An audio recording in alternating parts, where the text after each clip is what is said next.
열왕기상 11번째 시간입니다. 오늘 말씀은 열왕기상 7장 1절부터 12절 말씀입니다. 1절 말씀을 합독하고 열왕기상 7장 1절부터 12절 말씀을 보도록 하겠습니다. 그러면 다같이 열왕기상 7장 1절 한 절 말씀을 한 목소리로 합독하도록 하겠습니다.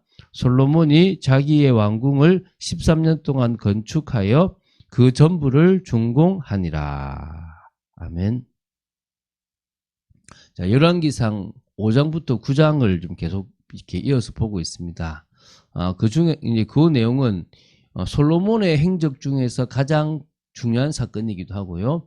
어떤 의미에서는 이스라엘 왕정 역사상에서도 가장 중요한 사건이라고 할 수 있는 부분입니다. 바로 성전 건축과 관계된 거고, 또 그 사이에 왕궁 건축과 관계된 내용들을 지금 보고 있습니다. 그래서 그 중에 오늘 열왕기상 7장 1절부터 12절은 솔로몬의 왕궁을 이렇게 건축하는 그런 기간과 또 기본 구조에 대해서 이렇게 설명하고 있습니다. 좀 삽입한 어떤 그런 느낌이 들어요. 그러니까 성전에 대한 이야기하는 사이에 왕궁에 대한 이야기를 비교하라고 한 건지 아니면 뭐 다른 의도가 있었는지 모르겠지만 왕궁에 대한 이야기가 여기에 들어가요. 뭐 특별하게 중요한 내용은 아닙니다. 솔로몬의 왕궁은 성전 건축이 완료된 시점이에요. 그래서 솔로몬 제11년에 착공이 시작되었고요. 13년 만에 완공이 되었다고 보시면 됩니다. 그래서 솔로몬 왕궁은 성전에 비하여 약 2배의 건축 기간이 소요되었다라고 보시면 되죠. 이 또 솔로몬의 왕궁은 본궁만도 성전에 비해서 그 크기가 2배 정도가 이렇게 2배 정도 된다고 보시면 됩니다. 그래서 솔로몬 왕궁의 그 본궁의 길이는 54m예요. 그리고 너비가 27 정도가 되고 높이는 뭡니까? 16 정도가 되는 겁니다. 그래서 이 정도 지금 그렇게 지금 돼 있는 그런 부분입니다. 그래서 한 2배 정도가 된다고 보시면 됩니다. 그럼에도 그러니까 열왕기서의 저자는 솔로몬의 왕궁에 대한 이 건축 기사를 단 12절만 딱 이렇게 기록해 놨어요. 그것도 성전 건축과 뭐 기구 제작, 성전 봉헌에 대한 내용 그 사이에다가 좀 삽입 형식으로 이걸 집어넣었다는 거예요. 뭐 제가 볼 때 그렇게 중요하지 않다라고 봐도 되겠고요. 이 성경 자체가 이스라엘의 역사를 기록한 그런 부분도 사실은 있지만 그 일반 역사책과는 조금 다른 성격을 가지고 있지 않습니까? 그래서 단순히 한 나라의 역사를 기록하는 것을 목적으로 했다면 좀 이것을 조금 깊이 있게 할 수 있겠지만 그런 내용보다는 계시의 책 속에서 하나님께서 이스라엘의 역사 속에 역사하신 부분을 설명하기 위한 거니까 이 왕궁에 대한 부분은 그렇게 중요하지 않기 때문에 조금 작게 설명했어요. 그러니까 한마디로 이스라엘의 역사를 기록한 것인데 뭐죠? 하나님의 구속사 관점에서 기록했다고 보시면 돼요. 그런 의미에서 이 왕궁에 대한 이야기는 그렇게 안 중요하다 이 말입니다. 그래서 조금 그냥 그런 부분들에 대해서 기록했다고 보시면 됩니다. 이 정도까지 좀 앞에 좀 설명을 좀 하고요. 사실 오늘 내용은 그렇게 특별히 볼 내용이 없습니다. 아까 말씀드렸지만 1절에 솔로몬이 자기의 왕궁을 13년 동안 건축하여 그 전부를 준공했다라고 나와요. 그러니까 다시 말하면 그 건축 기간이 13년이란 말입니다. 그러면은 진짜 성전 건축에 비해서 이제 약 7년에 걸린 것은 이제 2배 정도가 됐다고 보시면 되겠죠. 어떤 이들은 이 솔로몬이 성전 건축보다 왕궁 건축을 더 많이 힘을 기울였다라고 보기도 하는데요.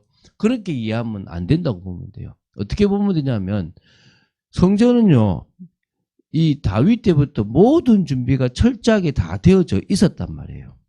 그러니까 한마디로 말하면 이 지금 그 모든 준비가 다 되어 있었기 때문에 빨리 건축이 됐고 사실 그 규모도 작아요.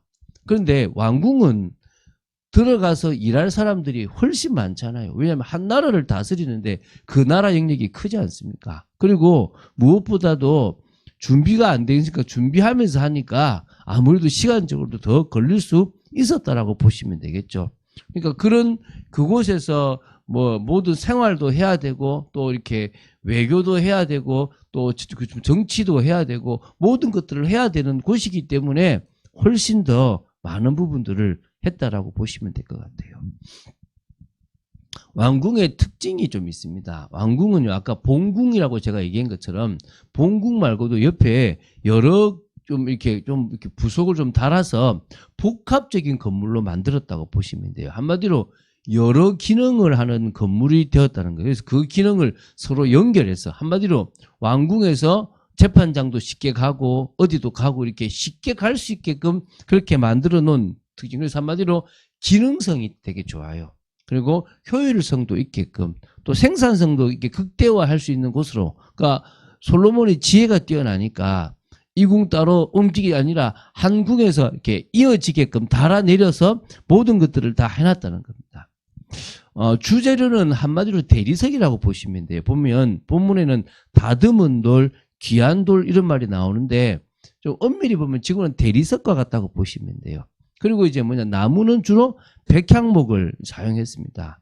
그리고 왕궁 복판에는 큰 주랑을 만들었어요. 이게 한마디로 실내 광장이라고 보시면 돼요. 이곳이 바로 솔로몬이 재판을 하는 그런 곳이었어요. 그래서 재판정이라고 이렇게 보시면 돼요. 또 그 뒤에 솔로몬이 거처하는 궁을 이게 주랑 큰 실내 광장 뒤에 이제 궁을 배치해서 그곳에서 이제 모든 것들을 하게끔 만들었고요. 그리고 이 모든 것이 회랑을 통해서 가운데 주랑과 연결되도록 이렇게 다 지나가는 통로를 만들어서 안전하게 솔로몬이 그 모든 것을 왔다 갔다 할 수 있게끔 만들어 놓은 그런 구조예요. 사실은 뭐 좀 그림을 좀 볼 수 있으면 되게 좋겠는데 한번 기회 되면 솔로몬 왕궁이라고 한번 쳐보시면 아마 그런 그림들이 나올 건데요. 되게 이렇게 조금 이렇게 잘 지은 아까 말씀드렸지만 기능성도 있고 효율성도 있고 생산성도 있는 그런 건물로 이렇게 만들었다고 보시면 돼요. 자, 그러면 이걸 왜 기록했냐 그러면 네가 그 성전보다 더 네 왕궁을 잘 지었어? 알았어, 두고 봐. 이런 하나님이 아니라는 거예요. 어떤 분이십니까? 당신의 뜻에 맞고 당신이 원하시는 일을 하는 그런 사람, 그런 백성, 그런 교회, 그런 나라에는 하나님이 더 많은 것으로, 더 중요한 것으로 많이 부어주시는 거예요. 그러니까 다시 말하면 주에 일한다고 해서 내가 가난하게 살고 주에 일한다고 해서 내가 힘든 게 아니라 순간적으로 그럴 때도 있고 어려움도 있지만 결국은 궁극적으로는 뭡니까? 주의 일을 위해서 살아간 그 사람의 그 가정을 하나님은 책임지신다는 거예요. 더 많은 것들을 부어주시고 지혜와 명철을 부어주실 뿐만 아니라 육신적인 물질적인 것까지도 하나님은 부어주신다는 거예요. 그러니까 솔로몬이 하나님이 원하시는 그 하나님 나라로 또 정말 이 성전 중심으로 살아가는 것을 위해서 살아간 것만큼 솔로몬의 인생을 아주 풍성하게 풍요롭게 해주셨다 이 말입니다. 그럼 이런 부분에서 우리가 뭘 볼 수 있냐 그러면 우리가 육신적인 것을 받기 위해서 영적인 걸 해야지 이런 개념으로 생각하지 마시고요. 한마디로 말하면 그냥 가장 중요한 것은 영적인 거다. 나는 하나님의 언약과 통하는 인생이 되었으면 좋겠다라고 생각하고 살아간다면 하나님은 그 사람에게 육신적인 것까지도 부어주셔도 괜찮겠구나라는 생각을 하신다는 거예요. 물론 너무 많이 사실 부어지면 문제가 될 수 있긴 합니다. 올 한 해 여러분의 삶이 풍성해졌으면 좋겠습니다. 올 한 해 여러분들의 삶이 불신자들이 볼 때 하나님이 함께 하시는구나 이런 인정을 받고 하나님의 영광이 드러날 만큼의 그런 응답 있는 삶이 되어지기를 바랍니다. 그게 뭡니까? 빛의 열매를 맺는 이 한 해로서 우리가 받아들일 응답입니다. 그래서 여러분 그냥 하나님 말씀으로 채우세요. 하나님과 깊이 교제하면서 채우시면 돼요. 그러면요 말씀이 채워지는 어느 순간에 깨달아져요. 여러분 계속 성경을 보다 보면 작년에 봤던 것, 그 앞에 봤던 것하고 전혀 모르게 이번에 새롭게 여러분 앞에 뭔가 보여질 때가 있을 거예요. 그럼 성경이 이제 조금씩 내 마음에 차면서 못 봤던 것들, 못 누렸던 것들을 보게 되고 누리게 된다는 거예요. 또 그 정도가 아니라 우리가 진정으로 빛의 자녀다운 모습, 교회 공동체 속에서 하나님께 영광이 되는 분명한 뜻, 하나님의 통치가 되는 분명한 뜻의 모습을 살아간다면 또 세상 속에서도 너희들과 나의 삶은 다르다. 교만한 것이 아니라 저는 철저히 겸손하게 주님 앞에 가겠다라고 한다면 하나님은 우리의 모든 인생을 책임지시고 그 속에서 빛나게 하실 거라고 믿습니다.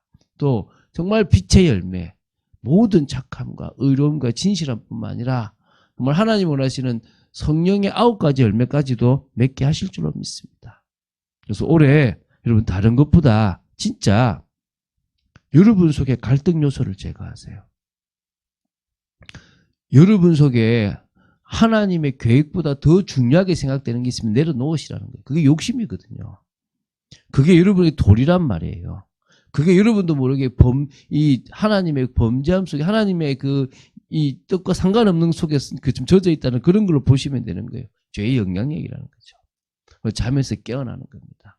정말 그냥 안주하고 요 정도만 있지가 아니라 넘어서 가보자는 거예요. 그래서 영혼이 잘 되는 부분에 집중해서 나아가자는 겁니다. 2023년 한 해를 딱 마무리했을 때 이런 축복의 자리에 내가 있구나라가 고백될 수 있는 여러분 되었으면 좋겠습니다. 그런 축복을 누리는 여러분 되시기를 주 예수 그리스도 이름으로 축원드립니다. 주는 그리스도시요 살아계신 하나님의 아들이심을 고백합니다. 감사합니다, 아버지. 저희들이 육신적인 부분들을 바라고 살고 싶지는 않지만 하나님의 뜻과 통할 때 육신적인 것, 세상적인 것도 채워주시는 분이심을 봅니다.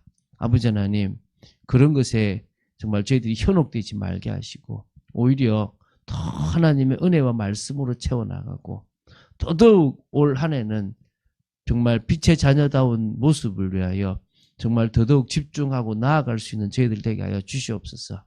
그러는 중에 하나님의 역사를 보는 귀한 삶을 살도록 지켜주시고 이번 주간도 지켜주시기를 간절히 소원합니다. 주 예수 그리스도 이름으로 기도드립니다. 아멘.